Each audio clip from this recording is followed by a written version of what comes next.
संसद में शीतकालीन सत्र का आगाज हो गया है।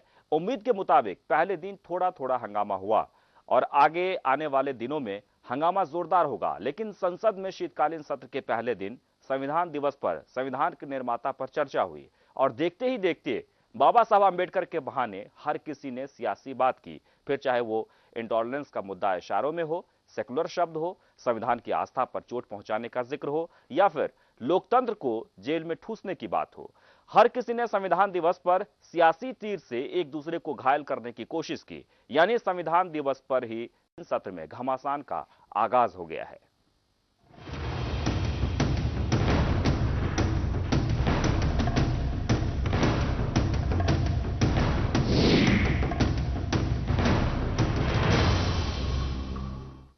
तो क्या वाकई में देश में असहिष्णुता का माहौल है? ये सवाल इसलिए क्योंकि जब इंटॉलरेंस के मुद्दे पर चर्चा करने के लिए संसद में समय तय है, फिर वो 2 दिन पहले ही इशारों की जुबानी में क्यों? क्या देश में सबसे ज्यादा सेकुलर शब्द का दुरुपयोग हुआ है? ये सवाल भी इसलिए क्योंकि संविधान दिवस के दिन संसद में संविधान इस तरह की बातें साफ बयां करती है कि संविधान से ज्यादा सियासत जरूरी है। पूरी खबर देखिए, फिर संविधान पर घमासान क्यों मचा, इस पर चर्चा होगी।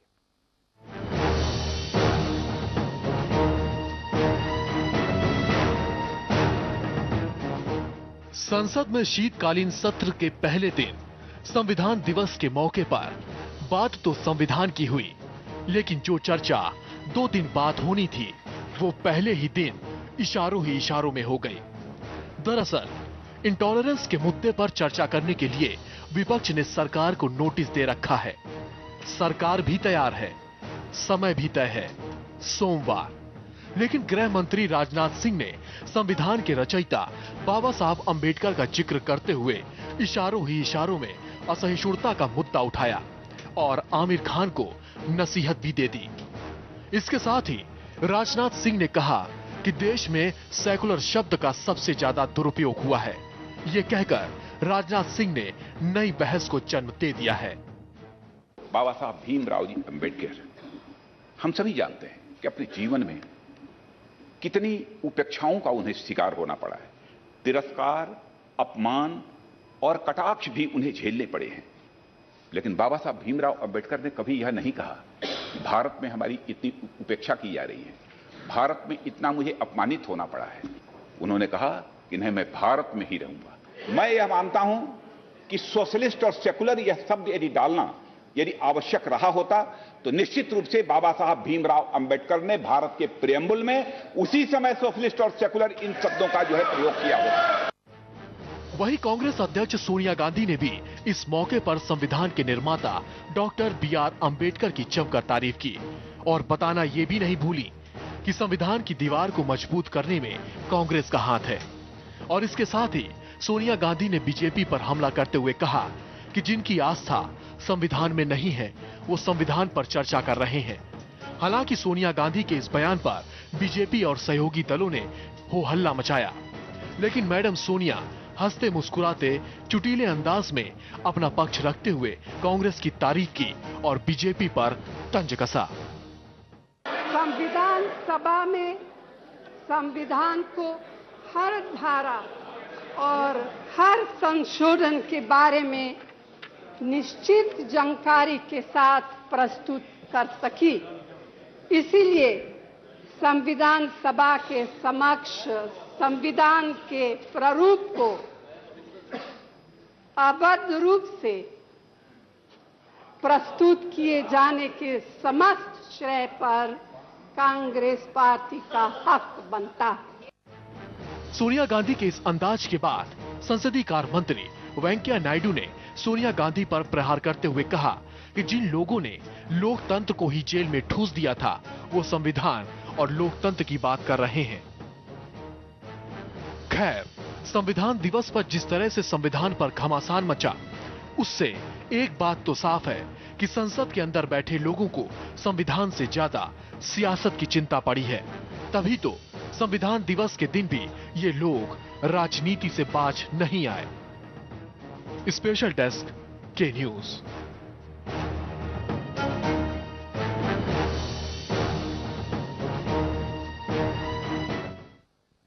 तो तो आज संविधान दिवस पर संसद में चर्चा हुई और जमकर चर्चा हुई। 2 दिन तक चर्चा होगी क्योंकि पहले ही इस पर जोर दिया गया था। हालांकि 26 नवंबर वैसे भी पहले भी मनाए गए हैं, याद किए गए हैं, इसलिए कि 26 नवंबर 1949 को संविधान को अंगीकृत किया गया था, जिस पर मुहर लगी थी 26 जनवरी 1950 को, यानी 26 नवंबर का जो दिन है वो पहले भी सरकार ने जब भी ये मौका आया है लोग मनाने की कोशिश की है या फिर याद किया गया है। लेकिन आज प्रधानमंत्री श्री नरेंद्र मोदी की पहल पर, यानी कि पहली बार ये हुआ है कि ये दिवस के तौर पर मनाया गया और दिवस के तौर पर इस पर चर्चा भी की गई है। चर्चा को लेकर जोरदार वहां पर कटाक्ष भी किए गए, एक दूसरे निशाना भी साधे गए, खासकर असहिष्णुता वाले बयान को लेकर ये स्पष्ट कह दिया गया गृह मंत्री के द्वारा कि संविधान के जो रचयिता हैं बाबा साहब आंबेडकर, जिन्हें कई बार उन्होंने इस तरह के माहौल को देखा, कई बार उन्होंने अपमानित भी हुए, लेकिन फिर भी कभी भी देश छोड़ने की बात नहीं की। यानी कि आमिर खान को दबे जुबान ही सही, लेकिन निशाना साधा गया सीधे सीधे। इससे पहले भी संविधान को लेकर जो चर्चा हुई कि क्या इस वक्त जो माहौल है या फिर इससे पहले भी आजादी से अब तक संविधान के हिसाब से क्या देश चल रहा है, या फिर जो लागू करने वाले हैं, जो संविधान पालन करता है, या फिर जो जिनके हाथ में है, क्या वो लोग संविधान को मानते हैं। इन तमाम चीजों को लेकर हम चर्चा करेंगे। हमारे साथ तमाम मेहमान भी जुड़ गए हैं। अशोक कुमार राजपूत जी वरिष्ठ पत्रकार हैं, बहुत बहुत स्वागत है आपका। सीबी पांडे जी रिटायर्ड जज हैं, आपका भी बहुत बहुत स्वागत है। हिलाल नकवी साहब प्रवक्ता कांग्रेस के, आपका भी बहुत बहुत स्वागत है। राकेश त्रिपाठी जी भाजपा के नेता हैं, आपका भी बहुत बहुत स्वागत है। सबसे पहले हम जानना चाहेंगे, सीबी पांडे जी रिटायर्ड जज हैं, लेकिन उससे पहले अशोक कुमार राजपूत जी वरिष्ठ पत्रकार हैं, उनसे भी हम जानेंगे। लेकिन सीबी पांडे जी, क्योंकि आप कानून के जानकार हैं, हम आपसे जानना चाहेंगे कि संविधान को लेकर आज बहस हुई, ये एक अच्छी बात है और उसमें एक संदेश भी दिया गया है कि भारत के हर नागरिक को जो में जरूरी है संविधान को लेकर थोड़ी बहुत जानकारी वो होनी चाहिए, और उसके लिए कई लोग बीड़ा भी उठाए हैं और कैंप लगाकर किताबों के जरिए, संदेश के जरिए, चर्चा के जरिए कोशिश कर रहे हैं कि सबको ये जानकारी हो। हालांकि हमारे देश में आज भी अगर आप ग्रामीण क्षेत्र में चले जाएं तो संविधान क्या होता है उसकी जानकारी उन्हें नहीं होती है, क्योंकि वो पढ़े लिखे नहीं होते हैं। उन्हें पढ़ाने लिखाने के लिए तमाम तरह की कोशिशें भी होती है, उन्हें साक्षर बनाने की कोशिश होती है, साक्षरता अभियान भी चलाया गया है। लेकिन अब जो ये पहल हुई है वाकई में सार्थक तो है, लेकिन क्या संविधान के बहाने, संविधान दिवस के बहाने जो चर्चा हुई उसमें सबसे पहले हम ये जानना चाहेंगे आपसे कि क्या देश में संविधान के हिसाब से काम हो रहा है, चल रहा है?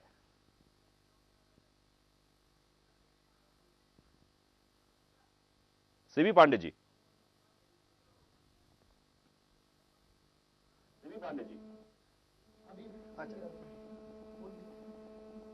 देखिए, आज ये जो चर्चा हो रही है, संविधान दिवस है, 26 नवंबर तो संविधान दिवस के रूप में मनाते ही हैं, लेकिन जहां तक सवाल आपने पूछा है कि क्या संविधान के हिसाब से काम हो रहा है जी, अगर संविधान के हिसाब से काम होता तो शायद इतनी परेशानियां न होती जो आज की स्थिति है।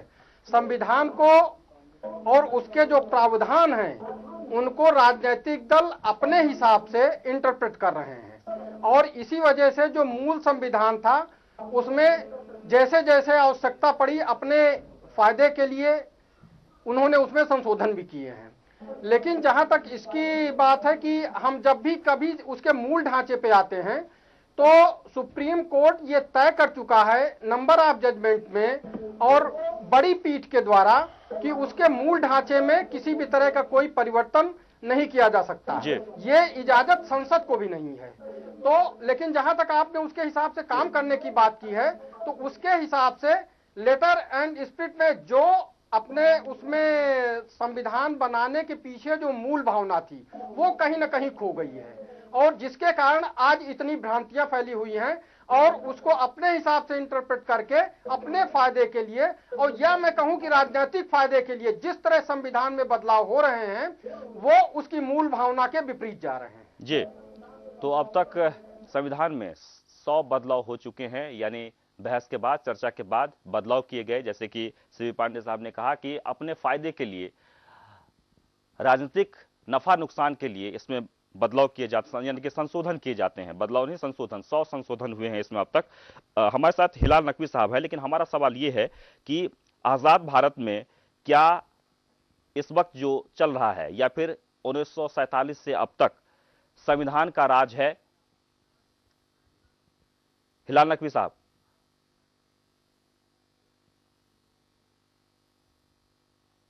जी हाँ, बिल्कुल। निश्चित रूप से संविधान का राज है। अगर कोई भी व्यक्ति ये कहता है कि संविधान का राज नहीं है, तो ये बात जो है वो पूरी तरह से गलत है। जी। बहुत सी जगहों पे हमने ये जरूर देखा है कि संविधान के दुरुपयोग किया गया है। बहुत सी जगहों पे हमने ये भी देखा है कि संविधान को अपने हिसाब से तोड़ मरोड़ के उसको समझने की कोशिश की गई है। लेकिन ये कहना कि संविधान का राज नहीं है, तो ये तो हम अपने जो प्रजातंत्र है, जो हमारा रिपब्लिकन स्टेटस है, जो हमारा फेडरलिज्म है, हम हर चीज को नकारते चले जाएंगे। तो निश्चित रूप से ये कह देना कि संविधान का राज है या नहीं है, ये तो कोई प्रश्न ही नहीं है। संविधान का राज पूरी तरह से पूर्णतः हम उसके अंदर सुप्रीम कोर्ट जो है वो देखती है कि कहीं के ऊपर भी देखते हैं कि उसका जो मूलभूत आधारभूत ढांचा है, संविधान में कोई परिवर्तन किया जा रहा है, तो उसमें सुप्रीम कोर्ट जो है वो हस्तक्षेप करती है। साथ ही साथ जो भी संविधान के अंदर जितने भी संशोधन हुए हैं उनको लेकर के अक्सर बहुत ज्यादा चर्चा होती है। तो देखिए, संविधान के अंदर संशोधन होना जो है वो अपने आप में कोई ऐसी बहुत अनोखी बात नहीं है, कोई बुरी बात नहीं है। अगर ऐसा लगता है कि आने वाले समय में जिस प्रकार के परिवर्तन हो रहे हैं, जिस प्रकार के सामाजिक, राजनीतिक, वैज्ञानिक, आर्थिक परिवर्तन हो रहे हैं, उसके साथ साथ संविधान के अंदर परिवर्तन होना चाहिए, तो निश्चित रूप से होना चाहिए। ये कोई बहुत बड़ी महानता नहीं है कि हम अपने संविधान को किसी तरह से परिवर्तित नहीं करते हैं। उसके परिवर्तन की पूरी एक प्रक्रिया है, और जो काफी जटिल प्रक्रिया है। ऐसा नहीं है कि वो कोई बहुत सुलभ प्रक्रिया हो, बहुत आसानी से हो जाए। अभी हम लोगों ने देखा भूमि अधिग्रहण के बिल को लेकर के उसके अंदर जो परिवर्तन करना चाहते थे वो परिवर्तन नहीं हो पाया, जबकि सत्ता दल है और सत्ता दल के पास पूरी मेजॉरिटी भी थी, लेकिन उसके बावजूद भी वो परिवर्तन उसके अंदर नहीं कर पाए जिस तरह से मनमाने ढंग से करना चाहते थे।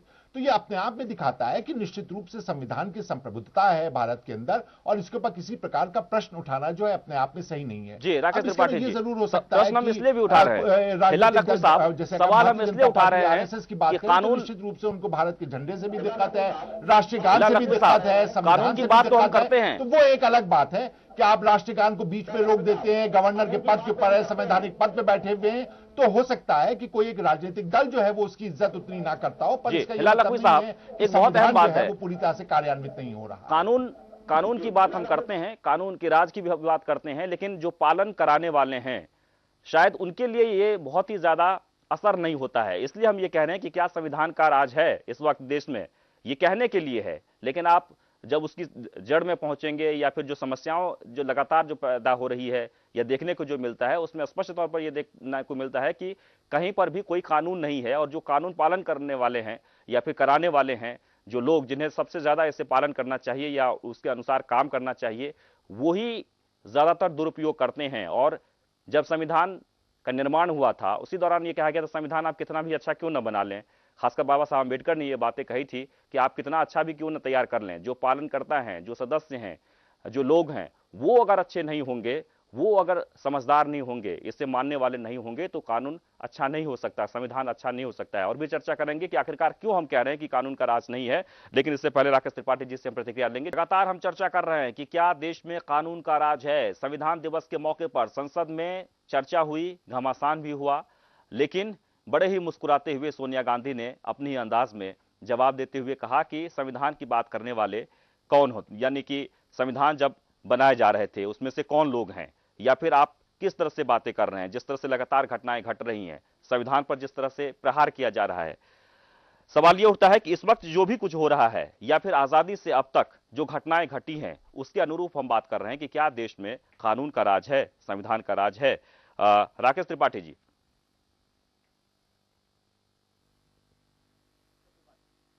जी देखिए विद्यासागर जी, मुझे लगता है कि संविधान का राज है, यह प्रश्न अपने आप में बड़ा बेईमानी है।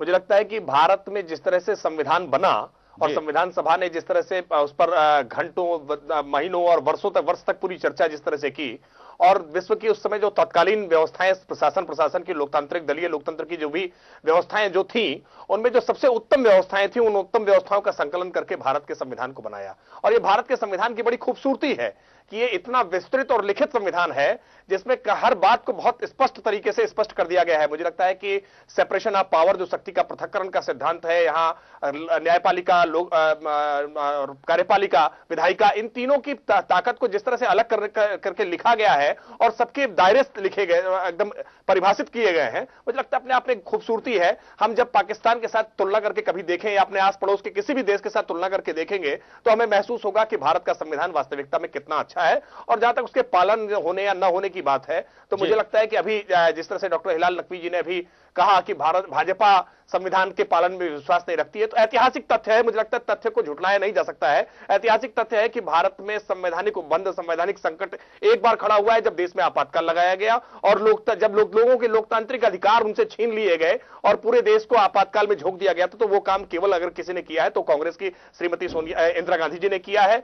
और इसके बाद भी अगर कांग्रेस इस बात का ढिंढोरा पीटे कि हमने संविधान का पूरी ढंग से पालन किया, मुझे लगता है संविधान का जो भी अर्थान्वयन और क्रियान्वयन का ऐसी की तैसी की है, उसमें सबसे बड़ा रोल कांग्रेस का है। और एक जो संशोधन की लंबी श्रृंखला खड़ी हुई, आज जैसी चर्चा संसद में पटल पे आज करते हुए गृहमंत्री जी ने कहा कि सेकुलर शब्द जोड़ा गया या इन शब्दों को जोड़े जाने की वास्तविकता में कोई आवश्यकता थी या नहीं, डिबेटेबल क्वेश्चन है और जिसको आज गृहमंत्री जी ने रखा है। मुझे लगता है इस बात से खड़ी होगी ये शब्द संविधान में जोड़े जाने के पीछे वास्तविकता में कौन सी कुत्सित राजनीति थी। सेकुलर के एक झंडे के नीचे जी हम लौटेंगे आपके पास, सेकुलर शब्द को लेकर भी हम चर्चा करेंगे। अशोक कुमार राजपूत जी, सवाल हमारा ये है, क्योंकि संविधान दिवस है, चर्चा भी हुई है, लेकिन देश में क्या संविधान का राज है, कानून का राज है?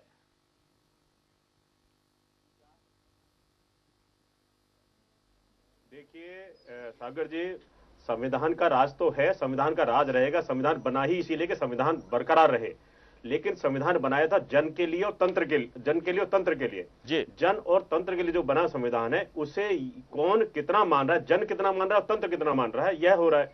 अभी जो संविधान आज जो बैठक हुई है, जिस परिस्थिति पिछले दो सहिष्णुता असहिष्णुता के बीच के जो डिबेट 2 महीने चल रही थी, उसके पर उसमें बैकग्राउंड में अभी आज का सदन शुरू हुआ है, तो ये लोग तो दबाव में है। इस तरह से संसद में बैठे लोग, सरकारें, लोग दबाव में है। ये बात बिल्कुल सही है कि अच्छा, जो अभी नीति जो क्रियान्वयन है आर्थिक रूप से किसी भी तरह से किसी को रेगुलेट करने के लिए संविधान तो होता ही है, संविधान है, उसमें कोई बात नहीं, लेकिन संविधान को मान कितना रहे, संविधान को धज्जियां कितनी उड़ाई जा रही हैं, ये बात इंपॉर्टेंट है। और ये हो रहा है, ये तंत्र तो बिल्कुल करता है, लेकिन अब उसको जन को भी शामिल करने की कोशिश होगी। इस जो वर्तमान में अभी केंद्र में सरकार है वह चाहती है कि सेकुलर शब्द से और जो उसको सोशल शब्द है, दोनों शब्दों से उसको परेशानी है, क्योंकि उसे नहीं लगता है कि ये होना चाहिए।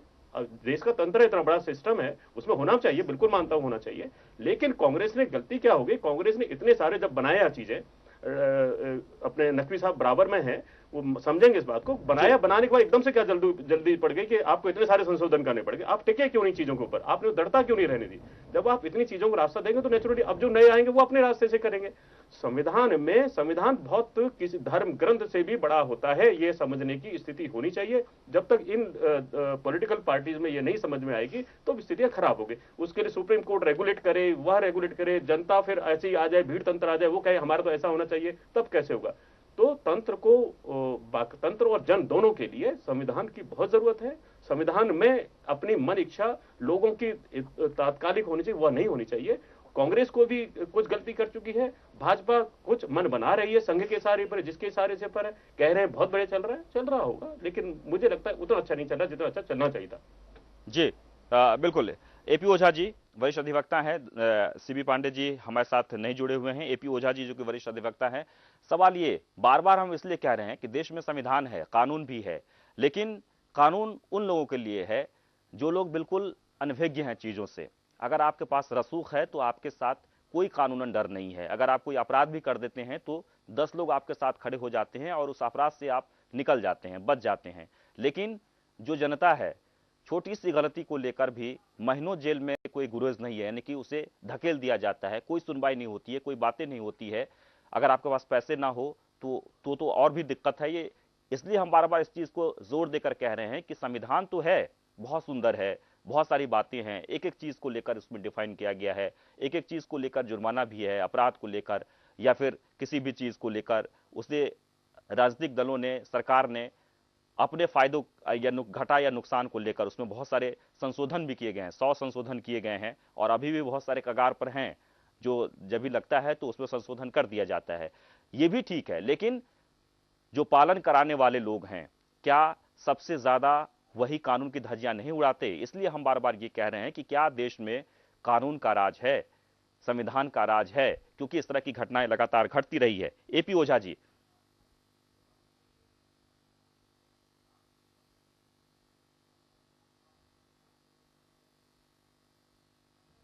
रहा है, खाना चाहे जितना अच्छा हो लेकिन जब तक वो प्रॉपरली सर्व नहीं होगा उसका कोई फायदा नहीं है। हमारा संविधान बहुत अच्छा है।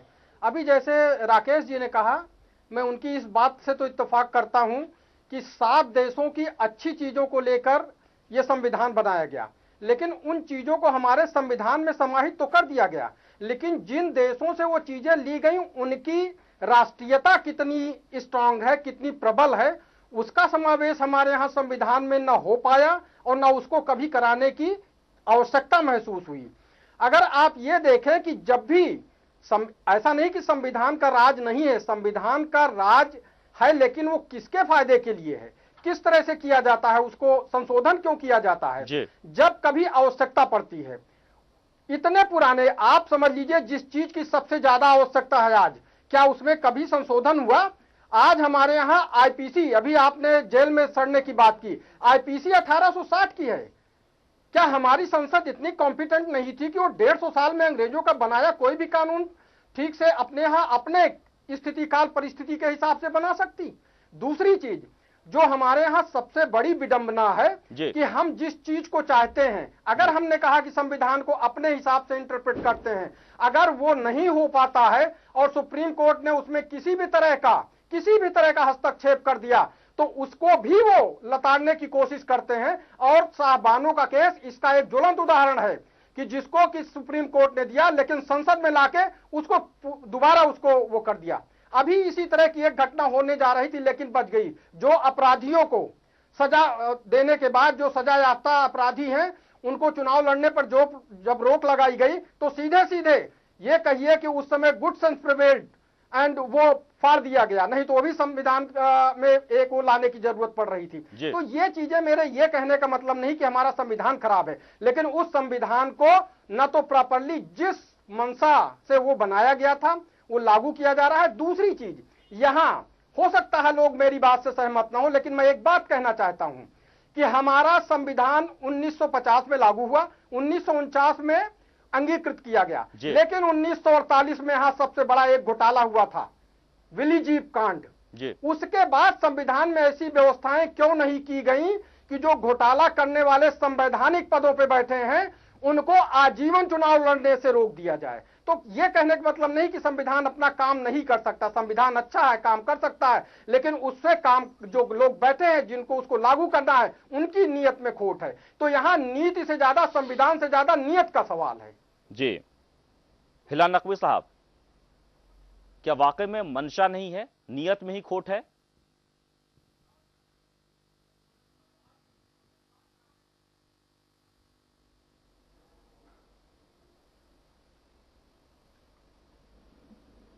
हिलाल नकवी साहब सुन पा रहे हैं आप? हिलाल नकवी साहब सुन? जी बिल्कुल बिल्कुल सुन पा रहे हैं जी, बताएं। जी, क्या वाकई में मंशा नहीं है, नीयत में खोट है?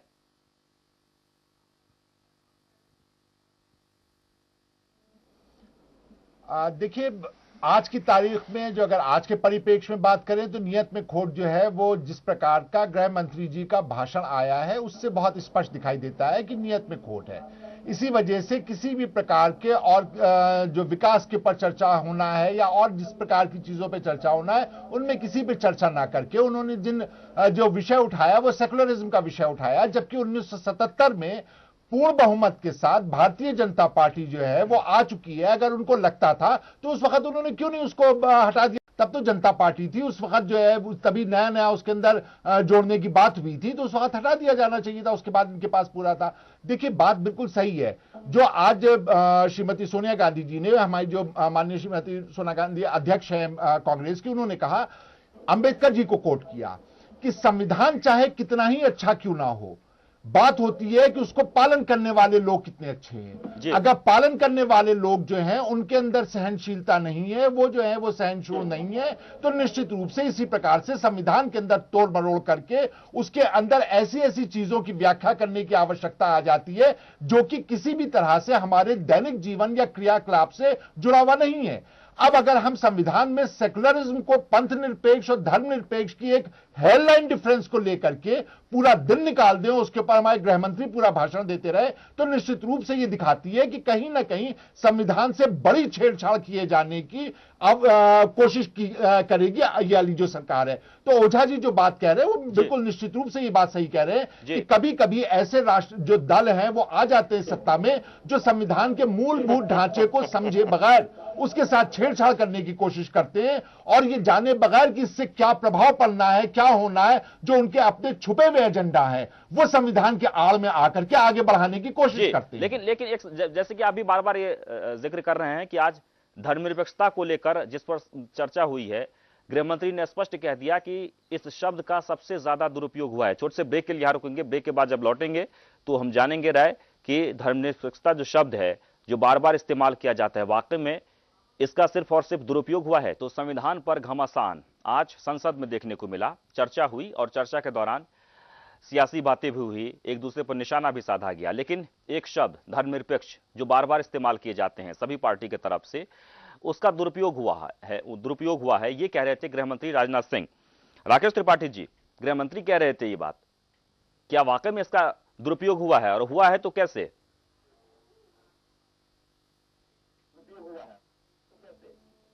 विद्यासागर जी, सबसे पहले तो एक बात, अभी एपी ओझा जी ने जो बात, मैं उनकी बात से पूरी तरह से सहमत हूं कि संविधान का सर्वाधिक अगर दुरुपयोग किसी ने किया है, साबानो प्रकरण का उन्होंने जिक्र किया, मुझे लगता है डॉक्टर हिलाल नकवी जी ने उस बात को गोलमोल किया, उस पर कोई बात नहीं कही। और उसके बाद डॉक्टर हिलाल नकवी जी ने जो एक बात उठाई कि भाजपा विकास पर चर्चा नहीं करनी चाहती और असहिष्णुता जैसे विषय पर चर्चा कर रही है। मुझे लगता है कि आज संसद जब शुरू हुई है तो सबसे पहले असहिष्णुता पर चर्चा कराने के लिए नोटिस कांग्रेस की तरफ से आया है। कांग्रेस चाहती है कि विकास पर चर्चा न हो, चर्चा हमेशा असहिष्णुता जैसे ऐसे विषयों पर हो जो विकास की चर्चा को डेरेल करती हो, क्योंकि वास्तविकता में कांग्रेस के पास कहने के लिए कुछ है नहीं। अब जहां तक बात रही आज गृहमंत्री जी की सदन में ये कहने की कि धर्म निरपेक्ष शब्द जो है वो वास्तविकता में उसकी कोई आवश्यकता नहीं थी। मुझे लगता है इस शब्द का अर्थ यदि आप निकालेंगे तो सामान्य भाव से किसी सामान्य समझ वाले व्यक्ति से भी अगर पूछेंगे तो धर्मनिरपेक्ष हो ही नहीं सकता। भारत का जो रंग है, जो भारत की संस्कृति है, वो हमेशा धर्म सापेक्ष है। भारत सभी सर्वधर्म संभाव की बात तो हो सकती है, लेकिन धर्म सापेक्ष चलने की बात होगी, धर्मनिरपेक्ष नहीं हो सकता है, क्योंकि भारत में धर्म प्रधान है। यहाँ पे अलग अलग धर्मों के रहने वाले लोग हैं और वो बड़ी गंगा जमुनी तहजीब के साथ, चाहे वो किसी भी धर्म से बिलोंग करते हो, किसी भी धर्म से संबंध रखते हो, वो भारत में शांतिपूर्वक ढंग से अपने अपने धर्मों को, अपने अपने पंथों को, अपने अपने मजहब को मानते हुए रह सकते हैं। एक तो धर्म और पंथ, इन शब्दों के मुझे लगता है जितना इन शब्दों पर इनके साथ खेल किया गया है, ये अपने आप में एक बड़ी बात है कि धर्म और पंथ में पहले अंतर को समझना होगा। और सुप्रीम कोर्ट ने इसको अपने जजमेंट में क्लेरिफाई किया है कि हिंदुत्व क्या है और हिंदू जिसको धर्म के रूप में देखते हैं, वास्तविकता में शैव, वैष्णव या जो अलग अलग ये पंथ है, ये जो पूजा पद्धति के तरीके हैं, इनके साथ धर्म को मिक्स करना, मुझे लगता है ये सारे कंफ्यूजन जो फैलाए गए हैं, ये कांग्रेस के और वामपंथी जो लेखक और साहित्यकार रहे हैं उनके द्वारा फैलाया गया एक पूरा भ्रमजाल है। और इसी भ्रमजाल को इन्होंने वोट के आधार पर तय किया कि भाजपा से कैसे एक विशेष समुदाय के लोगों को डरा कर रखा जाए और पूरे अल्पसंख्यक समुदाय को धर्म के आधार पर वोटों की एक गोलबंदी की जाए। ये काम करने का, ये पूरा काम, इसकी जो पूरा ताना बना है वो बुनने का काम कांग्रेस के द्वारा किया गया है। और आज उसके बाद फिर कांग्रेस ये बात कह रही है कि संविधान का दुरुपयोग भाजपा कर रही है। मुझे लगता है संविधान का वास्तविकता में सर्वाधिक दुरुपयोग इस बार हमेशा कांग्रेस ने किया है, क्योंकि सबसे ज्यादा समय तक सत्ता में कांग्रेस रही है। अनाप शनाप तरह के परिवर्तन जब कांग्रेस ने इतने लंबे समय तक सरकार चलाई, तब तक उसे ध्यान में नहीं था कि भूमि अधिग्रहण जैसा कोई संशोधन करना चाहिए। और जब सरकार अपने बिल्कुल जाने के अंतिम दिन गिन रही थी तो इनके युवराज खड़े होकर के संसद में जो है बिल फाड़ने लगे और उनको उस समय अचानक बोध हो गया कि भूमि किसानों की चिंता होनी चाहिए। भट्टा परसौल में जाकर वहां वो देखने लगे कि राख में कितने लाशें हैं। मुझे लगता है ये सब बहुत हास्यास्पद है और बहुत नाटकीय है और इसको जनता ने समझा। इसी नाते आज कांग्रेस को ये में लाकर के छोड़ा कि वो 44 सीटों पर पहुंची है। और उसके बाद भी मुझे लगता है आत्मचिंतन जो करना चाहिए था, कांग्रेस ने आत्मचिंतन से परे रह करके अभी भी अपनी उसी राजनीति पर चल रही है जिस राजनीति के कारण आज इनका ये हश्र हुआ है। हिलाल नकवी साहब, धर्मनिरपेक्ष इस शब्द का दुरुपयोग हुआ है, ये कह रहे थे राजनाथ सिंह, देश के गृह मंत्री।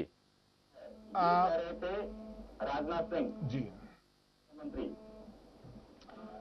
देखिए विद्या जी, जहां तक सवाल उठता है कि इसका दुरुपयोग हुआ है, तो कह देने मात्र से कि दुरुपयोग हुआ है, ये अपने आप में बात सही नहीं है। पहली और सबसे बड़ी बात यह है कि इसका दुरुपयोग क्या हुआ है, कहीं कोई साक्ष्य तो दिया जाए कि क्या दुरुपयोग किया गया है, किस तरह से दुरुपयोग किया गया है, कैसे किया जा सकता है दुरुपयोग। अगर संविधान की मूल भावना को नहीं समझ सकती है कोई राजनीतिक दल, तो वो ये कैसे कह सकती है कि इसका दुरुपयोग किया गया है। जहां पर धर्मनिरपेक्ष की बात होती है, वो स्पष्ट ये होता है कि जो हमारी सरकार है वो किसी भी धर्म से प्रभावित होकर के या किसी धर्म को आगे नहीं बढ़ाएगी, किसी धर्म को प्रचार और प्रसार नहीं करेगी। यह हुआ धर्मनिरपेक्षता की बात। अब इस बात को समझना जो है निश्चित रूप से उन लोगों को जिनके आंखों पर केवल धर्म की पट्टी बंधी हुई है, उनको नहीं दिख सकता है ये चीज। तो अगर हम ये बात कहते हैं कि नहीं, हम जो है वो काम जो करेंगे वो सेकुलर इंडिया की तरह काम करेंगे, तो वो होगा। आज जो है वो सबसे ज्यादा हास्यास्पद बात ये होती है कि आज की तारीख में कहा जाता है इंडिया दैट इज भारत।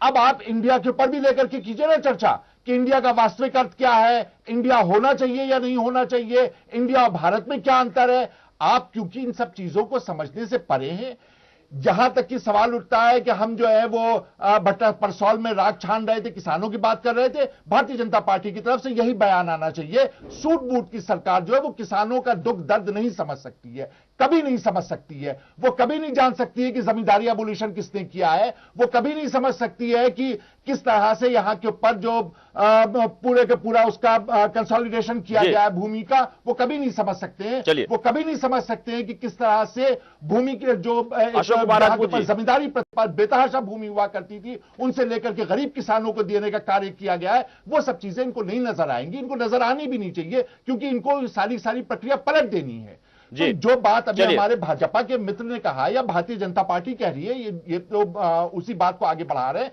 निश्चित रूप से न केवल इनके पास ज्ञान की कमी है, बल्कि ये जनता को गुमराह भी करना चाह रहे हैं।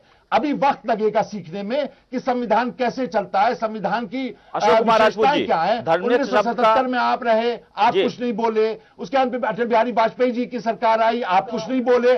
अब आज की तारीख में जब पूरी तरह से असहिष्णुता पूरे के पूरे भारत के अंदर विद्यमान है, तो आप जो है उसको और ज्यादा बढ़ाने के लिए इस प्रकार के वचन दे रहे हैं, प्रवचन कर रहे हैं। जी चलिए, अशोक कुमार राजपूत जी, ये धर्मनिरपेक्ष शब्द जो है और सीधे सीधे नकार दिया गया। गृह मंत्री ने कहा कि इस शब्द का सिर्फ और सिर्फ दुरुपयोग होता है, दुरुपयोग किया जाता है।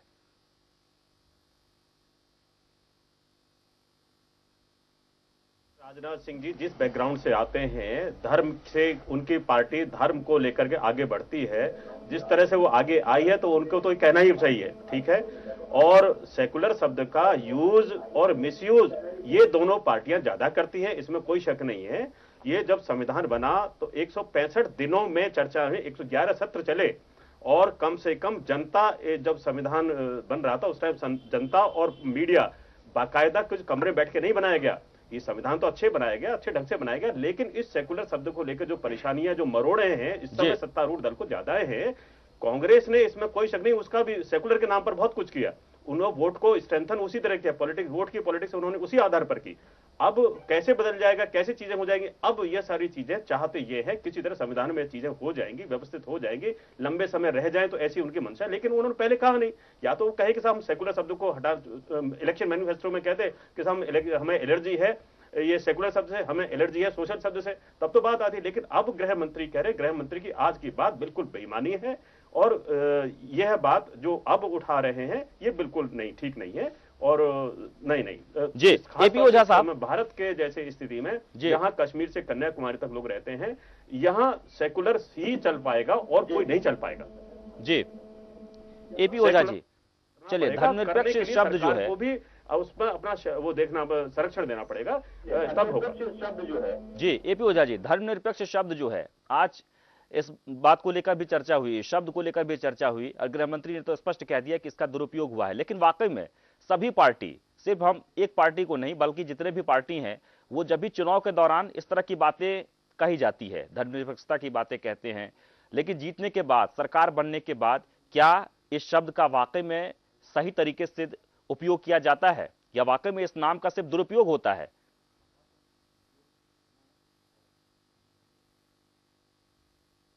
देखिए विद्यासागर जी, सबसे पहले तो ये समझने की जरूरत है कि ये संविधान में कब आया। ये धर्मनिरपेक्ष शब्द, पहली चीज तो ये भारत का शब्द नहीं है, ये सेकुलरिज्म शब्द का ये अनुवाद है, और सेकुलरिज्म शब्द भारत में नहीं था, ये विदेश से आयातित शब्द है। और ये 42nd अमेंडमेंट 1976 के जरिए ये हमारे प्रियम्बल में लाया गया और 1 जनवरी 1977 से इसको लागू किया गया। यहां यह कहने का सवाल नहीं है कि इस शब्द का दुरुपयोग किया गया या किसने किया। सबसे अहम प्रश्न है कि धर्मनिरपेक्ष का मतलब क्या होता है। सबसे बड़ा, जहां तक धर्म की बात है, धर्म की सबसे ज्यादा मान्यता फ्रांस में मानी जाती है और फ्रांस में जितने ज्यादा धार्मिक स्थल हैं उतने शायद ही और कहीं हो, लेकिन वहां आज भी यह धर्मनिरपेक्ष का मतलब है, यहां उसकी परिभाषा गलत की गई है और उसको इंप्लीमेंट भी गलत किया जा रहा है। व्यक्ति धर्मनिरपेक्ष नहीं हो सकता, लेकिन सरकार को धर्मनिरपेक्ष होना चाहिए। निरपेक्ष का मतलब है कि जो किसी के सापेक्ष ना हो। कहने का अर्थ यह है कि धर्मनिरपेक्ष का मतलब होता है कि सरकार सारे धर्मों से बराबर दूरी बना के रखे। यहां उल्टा उसकी व्याख्या हुई है कि सरकार सारे धर्मों को बराबर से मान्यता दे। यह गलत व्याख्या है, जिसकी वजह से आज देश में इस शब्द की और इसके वजह से पूरे देश की दुर्दशा हो रही है। जिस दिन सरकार अपने आप को धर्मनिरपेक्ष बना ले, उस दिन ये समस्या समाप्त हो जाएगी। और जहां तक इसका सवाल है कि धर्म एक व्यक्तिगत आस्था का प्रश्न है, उसका सार्वजनिक प्रदर्शन कतई बंद हो जाना चाहिए और सरकार को किसी भी धर्म के प्रति किसी भी तरह का लगाव नहीं रखना चाहिए। सारे धर्मों से बराबर दूरी बना के रखनी चाहिए। जो सेकुलरिज्म शब्द का अर्थ है, इसको आपने हिंदी में धर्मनिरपेक्ष करके और अपने हिसाब से आप परिभाषा करके पिछले 68 सालों से इस देश को, और ये कह दें कि जब से संविधान लागू हुआ है, या यूं कहिए धर्मनिरपेक्ष शब्द तो 77 से आया है। आप जिस तरह से इसकी व्याख्या कर रहे हैं उस वजह से प्रॉब्लम है। इसकी सही व्याख्या यही है कि जो भी सरकार है उसको वर्ड स्टेट है, उसको सारे धर्मों से बराबर दूरी बना लेनी चाहिए। व्यक्ति अपनी धर्म किस रूप में मानता है, किस धर्म को मानता है, यह सरकार का विषय नहीं होना चाहिए। और जिस दिन इस धर्मनिरपेक्ष शब्द की इसी व्याख्या के हिसाब से, सही व्याख्या के हिसाब से सरकारें चाहे राज्य की हों चाहे केंद्र की हों, इसको लागू कर देंगी, ये समस्या समाप्त हो जाएगी दुरुपयोग की।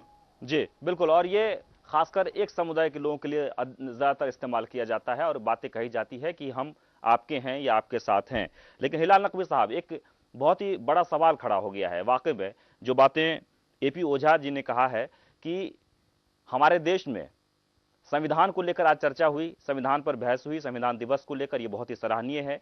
और इस चर्चा के साथ ही एक और पहल हुई है, एक और कोशिश हुई है कि देश के हर नागरिक को संविधान के बारे में जो मूल जानकारी है वो होनी चाहिए, ताकि उसका पालन हो।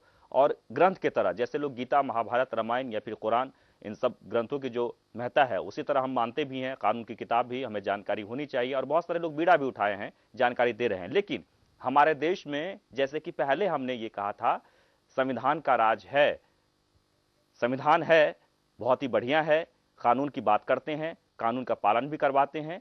लेकिन जिस तरह से यहाँ पर हालात पैदा हो रहे हैं, जिस तरह से शब्द का इस्तेमाल किया जाता है, जैसे कि धर्मनिरपेक्ष, अभी ओपी ओझा ने कहा कि इसका जो इस्तेमाल है, इसका जो परिभाषा है, उसे ही उलट कर दिया है। तो क्या हमारे देश में संविधान नहीं बल्कि धर्म और आस्था की राजनीति होती है? हिलाल नकवी साहब, धर्मनिरपेक्ष जिसकी परिभाषा को लेकर हम चर्चा कर रहे हैं, और आज जिस तरह से संसद में यह बातें कही गई कि धर्मनिरपेक्ष जो शब्द है उसका हमेशा से दुरुपयोग हुआ है, तो क्या वाकई में दुरुपयोग हुआ है और हमारे देश में संविधान नहीं बल्कि धर्मनिरपेक्ष या फिर धर्म या फिर आस्था, इन्हीं सब शब्दों के सहारे राजनीति होती है, लोग अपने अपने राजनीति साधते हैं?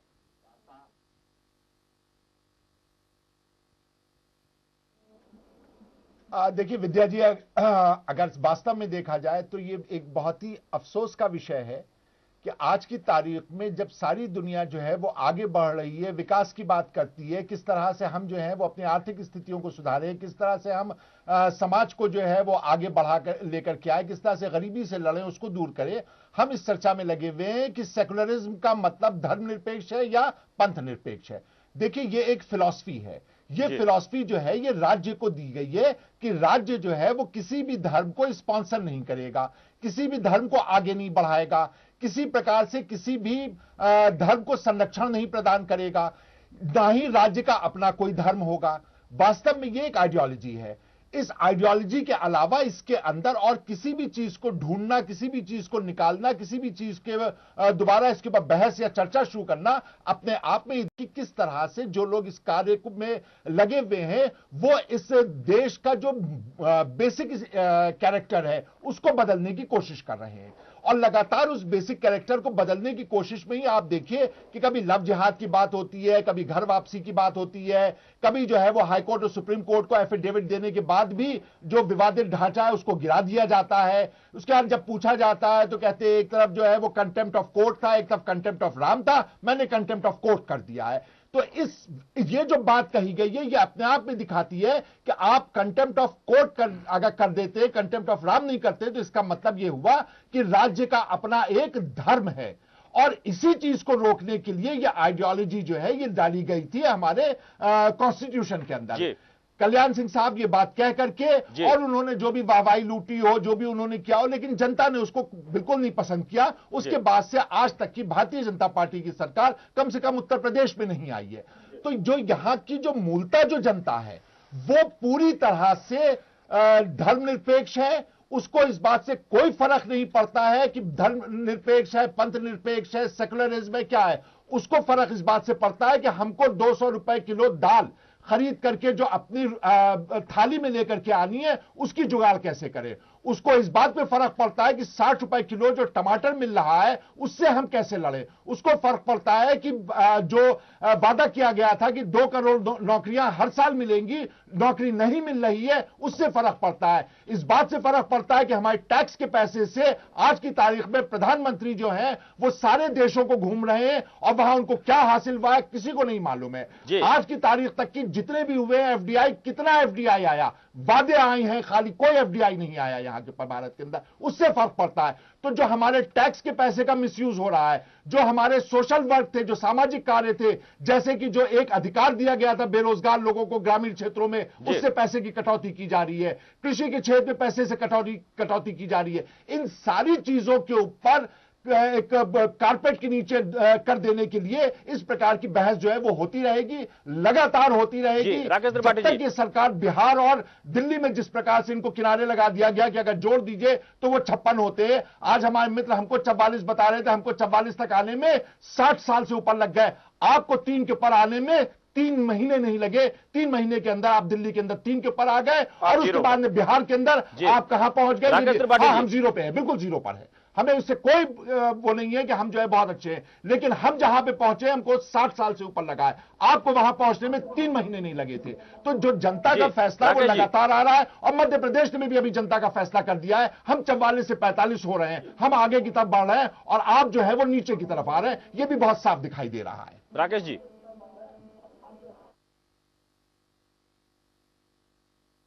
देखिए बहुत अच्छे ढंग से अभी हिलाल जी ने अपनी पार्टी का बचाव किया और धर्मनिरपेक्ष शब्द की जिस तरह से इन्होंने इंदिरा गांधी जी ने उसको जोड़ा था, उनकी सरकार ने जिस तरह से जोड़ा था संविधान संशोधन करके, उसको बहुत अच्छी तरह से डिफेंड करने की कोशिश की है। लेकिन मुझे लगता है कि साथ साथ में ये भी जोड़ते चलते कि साहबानों के प्रकरण में कैसे उस धर्मनिरपेक्ष की धज्जियां उड़ाने का काम इनके ही प्रधानमंत्री जी ने किया, राजीव गांधी जी ने किया, उसको भी साथ साथ में जोड़ते चलते तो मुझे लगता है बेहतर होता। संविधान कहता है कि विधि के समक्ष समता होनी चाहिए, हर नागरिक को समान अधिकार होने चाहिए, लेकिन समान नागरिक संहिता इस देश में नहीं लागू हो पाती है। इस बात पर भी साथ साथ इनको जवाब देना चाहिए। इनको साथ साथ में जवाब देना चाहिए इस बात का कि प्रधानमंत्री मनमोहन सिंह कैसे कहते हैं कि भारत के संसाधनों पर पहला हक अल्पसंख्यकों का है। इस बात का जवाब भी इनको देना चाहिए। इनको जवाब देना चाहिए इस बात का कि आंध्र प्रदेश में कैसे सरकारी नौकरियों में मुस्लिमों के लिए 5% आरक्षण की व्यवस्था की जाती है। इस बात का जवाब देना चाहिए। इनको जवाब देना चाहिए इस बात का कि मानव संसाधन विकास मंत्री अर्जुन सिंह ने रहते हुए अलीगढ़ मुस्लिम विश्वविद्यालय में 50% अल्पसंख्यक आरक्षण की बात की थी। इस बात का जवाब भी देना चाहिए इन्हें कि संविधान यह मना करता है कि मजहब के आधार पर किसी को किसी तरह का रिजर्वेशन नहीं दिया जा सकता। उसके बावजूद आज सियासत के कारण, केवल वोट बैंक पॉलिटिक्स के कारण ये मजहब के आधार पर आरक्षण की बात करते हैं। इस बात का जवाब भी इनको देना चाहिए। मुझे लगता है कि पूरे जो धर्मनिरपेक्ष शब्द के नाम पर जो खिलवाड़ इन्होंने भावनाओं के साथ किया है, एक ऐसा अम्ब्रेला, एक ऐसा ये पर्दा लेकर के आए हैं जिसके नीचे सारी पॉलिटिकल पार्टियों को बीजेपी के से डराने के लिए और देश के एक समुदाय को डराने के लिए, मुझे लगता है आज 2 साल के लगभग सरकार होने जा रही है। आप एक सर्वे करके बताइए कि देश का कौन सा ऐसा हिस्सा है जहां आज अल्पसंख्यक अल्पसंख्यक समुदाय सुरक्षित नहीं है, उसके साथ विकास के लिए देखिए दादरी एक कानून व्यवस्था का मसला है, दादरी एक कानून व्यवस्था का मसला है। और आप सिंबॉलिक किसी मसले से आप देखिए, इससे पहले अभी चर्चों पर हमले की चर्चा हुई थी और सारे इन्वेस्टिगेशन ने क्लियर कर दिया कि ये कहीं किसी साजिश का कोई हिस्सा नहीं थे। ये एक छोटी छोटी घटनाएं इस तरह से थी जो कानून व्यवस्था से सीधे सीधे उस व्यवस्था से संदर्भित रखती थी, लेकिन उन्होंने उसको मास लेवल पर जिस तरह से एक पूरे अंतरराष्ट्रीय स्तर पर इसको एक साजिश के हिस्से के रूप में प्रोपेगेंडा करने का काम किया और असहिष्णुता का एक झंडा लेकर के घूमने का काम किया, देश की छवि को बर्बाद करने का काम किया।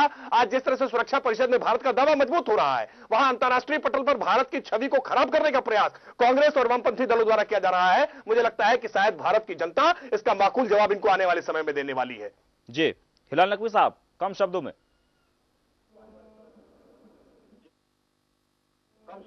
जी विद्यासागर जी, बहुत छोटा सा हम देंगे। जी देखिए, जहां तक कि सवाल इस बात का उठता है कि जो अभी हमारे मित्र ने सारी बातें, जितनी भी जो भी बातें बताई कि इस प्रकार से हुआ, असहिष्णुता की बात कर रहे हैं। असहिष्णुता का सबसे पहला अगर किसी ने बिगुल बजाया है तो वो हमारे प्रधानमंत्री जी के अजीज दोस्त बराक ओबामा जी ने मचाया था। यहां भी बोले थे और वापस जाके बोले थे। उसके बाद राष्ट्रपति जी ने कहा था, राष्ट्रपति जी विशेष करके आए थे, उन्होंने इस असहिष्णुता की बात कही थी। उसके बाद में हमारे भारत के प्रधानमंत्री जी ने स्वयं ने आकर के जो है बिहार के इलेक्शन में इस बात को कहा था, असहिष्णुता नहीं होनी चाहिए। हम लोग जो है वो जो राष्ट्रपति जी ने कहा है सही कहा है। उन्होंने कहा कि हमको अगर लड़ना है तो हिंदू मुस्लिम मिलकर के गरीबी से लड़ें, आपस में ना लड़ें। तो उन तीनों के बारे में भी बोलते चले कि उनके साथ क्या किया जाना चाहिए। क्या वो कांग्रेस के लोग हैं? क्या वो कांग्रेस के कहे हुए लोग हैं या कांग्रेस ने उनको भी बरगला दिया है? उनके बारे में भी एक टिप्पणी करते चले तो बहुत अच्छा लगेगा राकेश त्रिपाठी जी। अब आगे, अब इसके ने वही जो असहिष्णुता की बात आपने कही, अब बात कहते हैं कि शाहबानो केस की बात करते हैं। शाहबानो केस के अंतर्गत जब एक बात यहां पर कॉमन सिविल कोड नहीं है, हम चैलेंज करते हैं बिल्कुल लेके आइए ना, चर्चा करिए, कॉमन सिविल कोड लेके आइए, आप उसको बनाइए, जनता के सामने रखिए, चर्चा कीजिए, उसको लागू कीजिए। किसने आपको रोका हुआ है? आपकी सरकार है, आप क्यों नहीं आगे बढ़ते हैं? 370 को क्यों नहीं समाप्त कर देते हैं? अरे अभी तो कुछ किया नहीं। चलिए, हमारा सवाल ये नहीं है। अशोक कुमार राजपूत जी, देखिए, आप पीछे नहीं जाना चाहते हैं। अशोक कुमार राजपूत जी, जनता विकास देखना चाहती है। संविधान दिवस पर चर्चा हुई है, धर्मनिरपेक्ष को लेकर बातें हुई है, इसका दुरुपयोग होने की बातें कही गई है। अशोक कुमार राजपूत जी, सफल रहे हैं। बिहार में आपको विकास देखा भी और दिखाया भी है। अशोक कुमार राजपूत जी,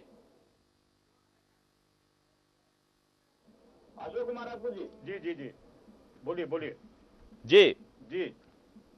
धर्मनिरपेक्ष को लेकर जो चर्चा हो रही है, बार बार जो बातें कही जा रही है कि इसका दुरुपयोग हुआ है, इस शब्द का ही दुरुपयोग हुआ, असहिष्णुशीलता, जो अभी हाल ही में यह शब्द चर्चा में है और इसी को लेकर इसी पर निशाना साधा गया।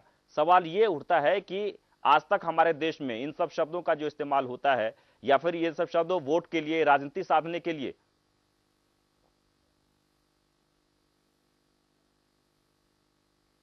सागर जी, दो राष्ट्रीय दल हैं, दोनों राष्ट्रीय दल हैं। भाजपा राष्ट्रीय दल है, अभी राष्ट्रीय दल हो गई है, कांग्रेस राष्ट्रीय दल है। इन दोनों दलों ने ही संविधान को जब जैसे चाहे उसको अपनी मर्जी से बदला है।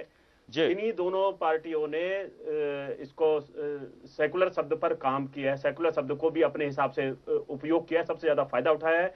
कांग्रेस ने उसका प्रो बता के कि देश के लिए, फैब्रिक के लिए अच्छा है, उसका फायदा उठाया है। बीजेपी ने उसका विरोध करके उसका फायदा उठाया। इन दोनों राजनीतिक दलों ने इस सेकुलर शब्द का खूब फायदा उठाया, अपनी अपनी मंशा से उठाया। सही मायने में देश की जनता को इस सेकुलर शब्द का फायदा नहीं मिल पाया, इस संविधान का निचले स्तर तक नहीं फायदा मिल पाया। संविधान के जो भी जितने सारे बहुत शानदार तरीके से तैयार किया गया था, उसको नीचे तक संविधान को जाने ही नहीं दिया। इन दोनों राजनीतिक दलों ने जो भी कॉन्स्पिरेसी की, जनता के साथ कॉन्स्पिरेसी कर रहे हैं। ये लोग छोटे छोटे विषयों पर आकर के संसद में, जबकि पूरा काम नया होना चाहिए, कोई लैंड बिल लेके आएगा, कोई कहीं अपनी संख्या में नीचे हो जाएगा। ये नहीं समझते हैं कि देश को चाहिए क्या, देश को विकास का चाहिए, देश को अंतर्राष्ट्रीय स्तर पर होना चाहिए। कौन कहां घूम रहा है यह हमारे लिए विषय अब शायद नहीं रहा है। अब हमारे लिए विषय, इस देश के लिए, देशवासियों के लिए विषय विकास चाहिए। उनको चाहिए, एक दाल चाहिए तो दाल चाहिए, दाल ये जमाखोरी में नहीं होनी चाहिए। ये बात ये त्रिपाठी जी बताएंगे, अपनी सरकार के पूछेंगे। बहुत बहुत शुक्रिया अशोक कुमार राजपूत जी। एपी ओझा जी, हिलाल नकवी साहब, राकेश त्रिपाठी जी, आप हमारे स्टूडियो में आए, चर्चा में हिस्सा लिए। वाकई में ये बहुत ही अहम बात है कि संविधान दिवस के मौके पर चर्चा तो हुई संविधान को लेकर, लेकिन एक दूसरे पर निशाना भी साधा गए। लेकिन देश में जरूरत क्या है? देश में विकास की जरूरत है। आज भी हमारे देश में लगभग 30% आबादी ऐसे हैं जो भूखे के कगार पर, यानी कि अकाल की स्थिति है, बारिश नहीं हुई है। खासकर उत्तर प्रदेश में सबसे ज्यादा हालात खराब हैं, लेकिन इस पर ध्यान भी नहीं है। और असहिष्णुशीलता हो या फिर धर्मनिरपेक्ष हो, इन सब शब्दों को लेकर संसद में समय बर्बाद किया जाता है, यानी कि चर्चा होती है और नतीजा कुछ भी नहीं निकलता। फिलहाल इतना ही। ताजा खबरों को देखते रहें के न्यूज़। नमस्कार।